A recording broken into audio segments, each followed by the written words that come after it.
వందనాలు. నేను చెప్పబోయే పాఠం పేరు నిజమైన స్నేహితుడు ఎవరు. మనిషి జీవితంలో పుట్టగానే తల్లి, తండ్రి, అన్న, చెల్లి అని ఎన్నో బంధాలు ఏర్పరచుకుంటారు. తల్లి లాలిస్తుంది, తండ్రి ఆదరించి గుండెలపై ఆడిస్తాడు. కానీ తల్లితో ఎటువంటి విషయాలు పంచుకోము, తండ్రితో కూడా పంచుకోము. కానీ ఎటువంటి విషయమైనా స్నేహితుడితోనే పంచుకుంటాము. నిజమైన స్నేహితుడు ఆలోచన చెప్పి ఆదరిస్తాడు. బంధువులు లేకపోయినా నిజమైన స్నేహితుడు, ఆనందాన్ని ఇచ్చే స్నేహితుడు ఉంటే చాలనుకుంటాం. ఆస్తులు లేకపోయినా ఆనందాన్ని పంచే స్నేహితుడు ఉంటే చాలనుకుంటాం. మంచిని పంచే ప్రతి మనిషి స్నేహాన్ని గుర్తించుకోవాలనే ఉద్దేశంతో ఆగస్టు మొదటి ఆదివారం ఫ్రెండ్షిప్ డేగా గుర్తిస్తాం. ఆ రోజు మనల్ని ఫ్రెండ్స్ని వెళ్ళి స్నేహం గురించి అడిగితే వారు చెప్పే మాటలు మనకి ఆశ్చర్యాన్ని కలిగిస్తాయి. నేను కళ్ళైతే నా ఫ్రెండ్ నా కంటి చూపు అంటారు. కొంతమంది అయితే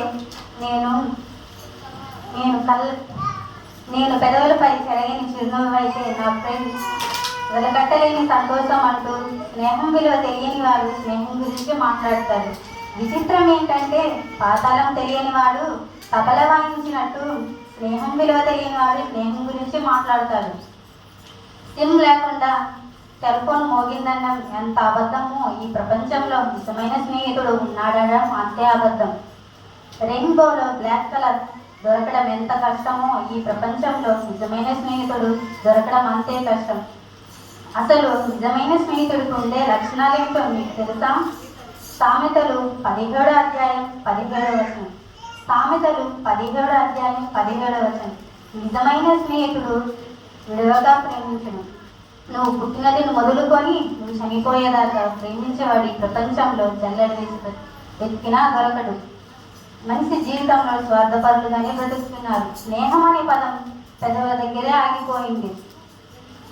నిన్నుగానే ప్రేమించేవాడు, నిన్నుగానే స్నేహించేవాడు ఒకే ఒక్కడు, ఆయన్ని యేసుక్రీస్తువారు. ఆయన మనల్ని స్నేహితులు అంటున్నాడు. ఆయన మనతో స్నేహం చేస్తున్నాడట. ఆ మాట ఒకసారి చూడండి. లూకా 12వ అధ్యాయం 4వ వచనం. లూకా సువార్త 12వ అధ్యాయం 4వ వచనం. నా స్నేహితులనే మీతో చెప్పున్నదేమనగా. చూసారా, ఆయన మనల్ని స్నేహితులు అంటున్నారు. మరి అయితే యేసు కూడా అందరిలాగా స్నేహం చేశారని మీరు అనుకోవచ్చు.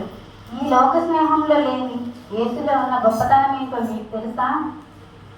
మనము పాపముల చేతను అపరాధముల చేతను చచ్చిన వారమేళ్ళగా ఆయన మనల్ని బ్రతికించాడు. యోహాను గారు కూడా నిజమైన స్నేహితుల గురించి చెప్తున్నారు. యోహాను సువార్త 15వ అధ్యాయం 13వ వచనం. యోహాను సువార్త 15వ అధ్యాయం 13వ వచనం. ప్రాణం నిజమైన స్నేహితుని కాదు, ప్రాణం పెట్టువాని కంటే మరి ఎక్కువైన వాడు ఎవడునూ లేడు. నిజమైన స్నేహితుడు ప్రాణం పెడతాడు. నిజమైన స్నేహితుడు ప్రేమ కలిగి ఉంటాడు. అలా ప్రేమ కలిగి ఉన్న యేసుక్రీస్తు నీ కోసం, నా కోసం, మనందరి కోసం ప్రాణం పెట్టాడు. అందుకే ఆయన మనకు నిజమైన స్నేహితుడు అయ్యాడు. యేసుక్రీస్తుని నమ్మిన మనం నిజమైన స్నేహితులుగా ఉండాలంటే ఏం చేయాలి? మొదటి యోహాను సువార్త 3వ అధ్యాయం 16వ వచనం. మొదటి యోహాను సువార్త 3వ అధ్యాయం 16వ వచనం. యేసుక్రీస్తు తన సహోదరు నిమిత్తం ప్రాణం పెట్టాడు. మనం కూడా మన సహోదరు నిమిత్తం ప్రాణం పెట్టాలి. ప్రేమ కలిగి ఉండాలి. యేసుక్రీస్తును పోలి నడుచుకోవాలి. యేసుక్రీస్తుని ధరించాలి. మాటలు చెప్పి, ఆస్తులు చూపి, దోస్తులు కట్టి ఈ లోక స్నేహం వైరమని ఉత్తెరిగి, మాయలు చెప్పి మడ్డలు చేసే ఈ లోక స్నేహం దేవునికి వైరమని ఉత్తెరిగి యుక్తి కలిగి మనం దేవునిలో బ్రతకాలి. ఈ లోక స్నేహం మనం చనిపోయేదాకే ఉంటుంది.